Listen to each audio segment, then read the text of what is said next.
anymore. You can still go like Shield Bow BT, but it is going to be the Aurelia. So a lot of dash reliant champions here. You know, 3 of them are going to get very heavily affected by this strat, and it works actually like a decent amount of time. We've seen it a couple times, even if it's just trade flash for flash, as they may find Spica. It might be just that. Spica's going to try to get out. Oh, he flashed in a straight line, and the dredge line still found him. Damage keeps going out. Dead. Spica's burning away.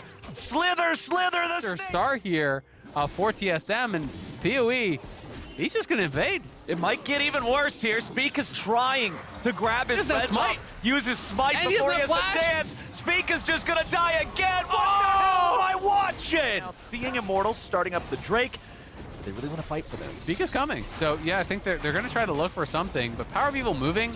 Oh, Shenyi's ready to come in and make the play. Xerxes going to be forced out. Spica comes down. Drake's going to be secured. TSM take the objective, but what about the fight? Arrow's trying to join up. Immortals disengaging. Xerxes at 200 HP, and Arrow's here to provide the CC. Power of Evil flashing over the wall, but he doesn't have much mana to work with. They'll still get a killing spree. All 3 kills in the game as Destiny hits a very nice dredge line. Tactical gets pulled back, but it's Takeover who pays the price. Power of Evil's getting more mana from the kills. They'll lose Xerxes, but it's only to a damn... It's not necessarily the biggest deal, but the additional move speed on the long-range ultis is very noticeable as the Ashe player, especially for true damage. Right. But the magic damage really is the key there. Xerxes, though, spotted moving up to the top side. TSM have an extra member here. They could look for a kill. Revenge is going to get jumped on. He tries to dash himself out of the way, but now Immortals are trying to outplay it in the 2v3. Hooney's grabbing the first kill, and Revenge is already down. Xerxes leads him back over to Power of Evil as an arrow finds its way up from downtown. Spica re-engages here with a Cataclysm. Power of Evil tries to get away. TSM's found 2. TSM's found 3, and they only lose 1. That is hopefully the Rune King completed. He's got his new quiver and the tabbies on top. He is going to crush in that 1v1 here. They're looking for PoE. Power of Evil gets jumped on, but I don't think that's where Spica wants to be necessarily. Power of Evil is going to force him to retreat for themselves. Mountain Soul will do a lot of work against what is a pretty upfront kind of bursty style team from TSM later. Shenyi and Huni are both set up to collapse. They're gonna go. They're gonna fight. As Immortals come into the river, and now TSM is ready to go. Arrow gets knocked up into the air, but now he disengages. Takeover's gonna be found, and Power of Evil is looking to chase him down with the help of Destiny. Takeover can't get out. Spica down to 1/4 HP. He's trying to disengage away from the Herald. Takeover's got no way home. Power of Evil guarantees it. 1 kill already over. Immortals secure the Herald, and now they gotta pick up the Eye. Huni's ready to try to turn it right back around with Shenyi right behind him. They're gonna kill on Revenge. Destiny gets out. Stasis keeps him alive. Hooney's getting the work done as Spica goes in after Arrow, but Arrow's popping the heel to keep himself going. He'll take one with him as Tactical gets one back.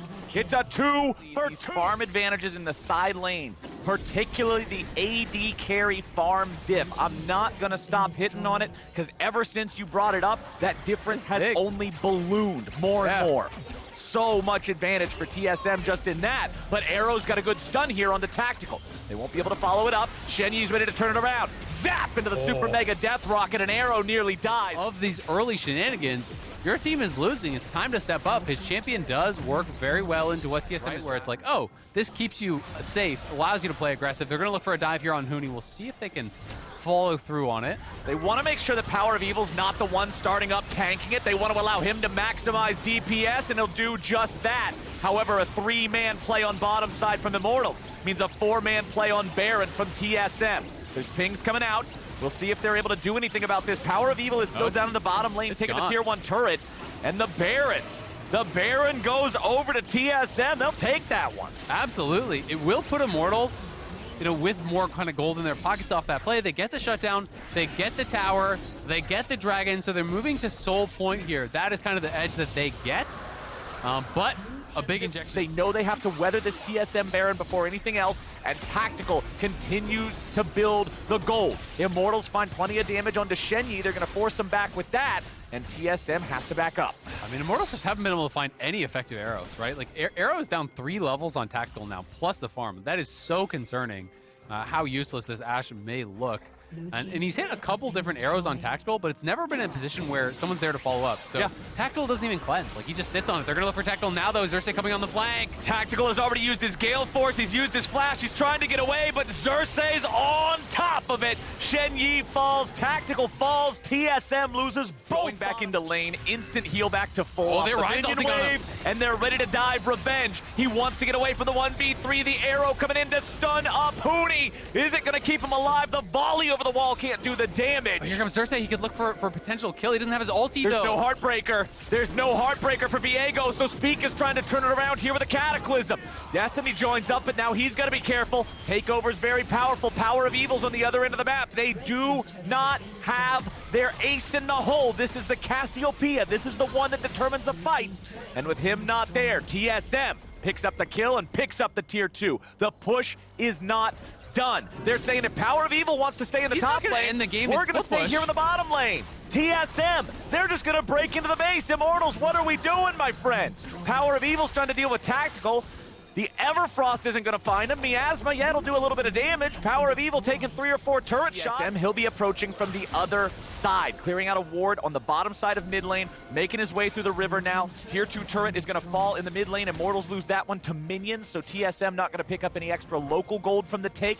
Huni now positioned next to the blast cone and ready to go. However, the collapse is there. They found Shen Yi. He can't survive. An arrow's going to be jumped on, but it's not going to matter. Huni at least picks up one, but Xerxes goes on a killing spree. He's gonna get another! Free fire. They can't kill him! Huni's still fighting! Double kill back over to Irelia. Will it be a triple kill over to Irelia? Yes, it will! TSM rips Immortals apart with a quadra kill for Huni! They're going for the Windflowers! Huni is in the base here. Can they actually close it out? 20 seconds. I spoke too soon. I don't think they actually close it, but it's the quadra from the Aurelia. Absolute monster fight there from Huni. That was incredible from TSM. Huni are poised to take this game. This is just incredible. What a comeback from TSM. They come into this weekend dead last, take over a game. TSM needed him to do it. He was really the only one in the position to do so, and he has looked incredible, but they've got to be able to close this one out. They're pushing in 3 lanes. Mid lane inhibitor tower is down. 3rd inhibitor about to be cracked. Now, we do need to remember that that bottom lane inhib is just about to respawn. There's about 10 seconds left on that one, so if Immortals can shoo them away somehow, they will at least not have to deal with the double super minions for very long. However, TSM is looking to just keep this party going all night long. They're still in the enemy base. They still got the Baron here for the next minute and 15. Stun up onto Huni. This is very important. That's a valuable target, but they aren't going to be able to find the damage. Huni stays alive. TSM still looking to go for the kill, still looking to find the ability to save Huni's life for the Death Dance, but Guardian Angel is going to bring him back anyway. Xerxes about to die, the Heartbreaker to try to get away, but Spica's going to chase him down. Revenge for the very start of the game. The ace for nothing for TSM and a 2-0 weekend. What a weekend for TSM. You can hear the chants almost. TSM fans have absolutely got to be popping off. And what a turnaround.